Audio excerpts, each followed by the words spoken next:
السلام علیکم ورحمۃ اللہ وبرکاتہ۔ دوستو، اللہ فرماتا میں جس کو چاہتا ہوں بیٹیاں گفٹ میں دیتا ہوں۔ آئیے سنتے ہیں مفتی صاحب سے۔ ہندو بن جاؤ، میرا خیال ہے مجھے ایسے مسلمانوں پہ بڑا غصہ آتا ہے، کم بختوں سارے کام تم ہندوؤں والے کر رہے ہو، غیر مسلم والے کر رہے ہو، منافقت چھوڑ دو۔ اور اتنی نفرت کیوں ہے لڑکی کی پیدا ہونے سے؟ تمہیں شرم نہیں آتی یار؟ تم بھی تو کسی عورت کی اولاد ہو۔ ادھر جاؤ لڑکا ہو جائے گا تو ادھر نہیں جاؤ لڑکی نہ ہو جائے یار، لڑکیاں 100 لڑکیاں ہو جائے، کیا ہے اس میں؟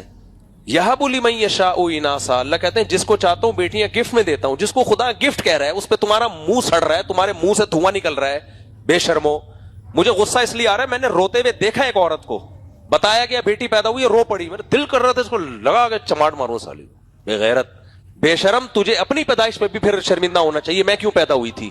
تو یہ غیر مسلموں کا کام ہے۔ جب آخرت کا انکار ہوگا نا تو بڑے سے بڑا جرم بھی انسان کے لیے حلال ہو جائے گا۔ یہ سارے آخرت کے منکر لوگ ہیں، بے ایمان لوگ ہیں جو خدا پر ایمان نہیں رکھتے، سب ان بے ایمانوں کا کام ہے۔